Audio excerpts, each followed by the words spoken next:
Faure Gnassingbé, il a carte blanche. Je vous ai dit, il a carte blanche. Il a une machine à fabriquer les CFA.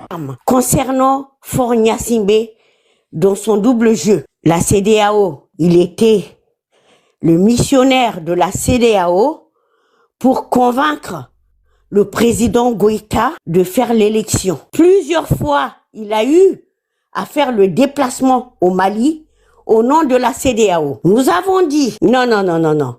Il doit pas jouer ce jeu-là avec nous. On nous a pas écoutés. On a dit, il faut se méfier. Certains vidéomans se sont levés. Oui, c'est un bon ami de Assimi. Oui, c'est un bon panafricain.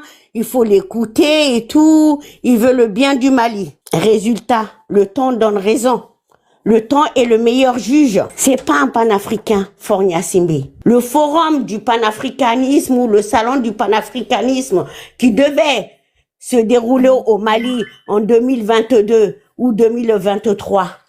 Maintenant, il s'accapare du projet. Nous restons dans l'émotion, dans l'aliénation. Nous devons faire attention. La jeunesse de l'AES ou africaine doit comprendre que la géopolitique, géostratégique, parlant, sociopolitiquement parlant, ça n'a pas de limite. Et ça, l'envahisseur l'a bien compris.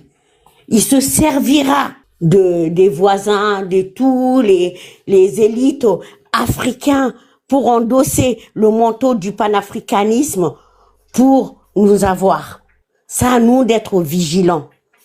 Et malheureusement, parfois aussi, la jeunesse haïtienne n'aime pas les lanceurs d'alerte. On est dans l'émotion. Nous devons sortir de l'émotion. La géopolitique n'a pas de limite. Et en restant ainsi, un voisin mal intentionné peut nous nuire, quoi.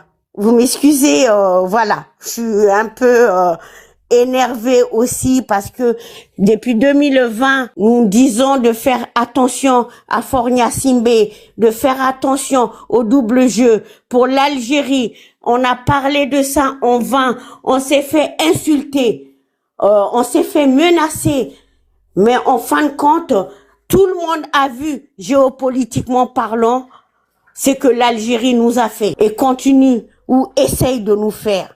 Faure Gnassingbé, c'est pareil. C'est pareil. En fait, nos dirigeants ne doivent pas se dire oui, c'est un ami. Il n'y a pas d'amis. Il n'y a pas d'amis. C'est comme ça, Sankara, paix à son âme, et tant d'autres se sont fait avoir. Et nous devons rester vigilants. Voilà. C'est tout ce que j'avais à dire. Effectivement, il y a certaines personnes qui ont parlé et d'autres disaient que non, c'est un bon partenaire, il n'y a pas à lui taper là-dessus. Même moi, quand je disais que je trouvais incongrue sa position, je trouvais pas normal la position des gens qui disaient qu'il était meilleur et que Adé n'était pas meilleur. Je trouvais ça bizarre. J'ai fermé ma bouche, j'ai regardé.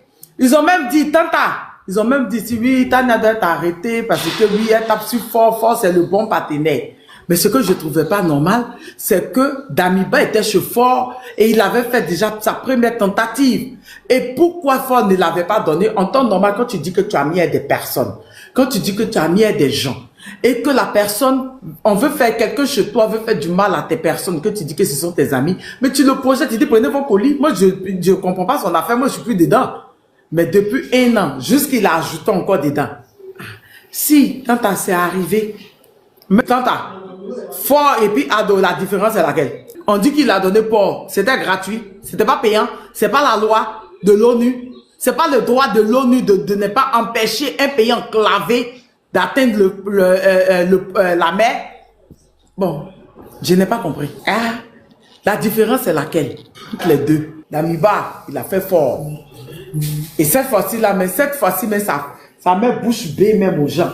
Tu es bouche bée, tu peux même pas parler. Tellement, quand tu regardes le plan, mais tu te dis, la première question, c'est, mais attends, le financement est passé par où?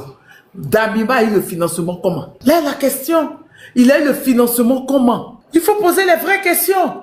Damiba a eu le financement comment? Comment il a fait pour rentrer en relation avec ces personnes-là de l'Occident qui devaient faire l'appui aérien pendant ce coup-là? Après, c'est moi. On nous apprend que Le gars dort avec la DGSE. Il vit avec la DGSE. Il avait la DGSE dans le même Togo là. Ah, c'est fort qui devait, c'est le gouvernement de fort qui devait le surveiller, c'est la DGSE. Là, la question.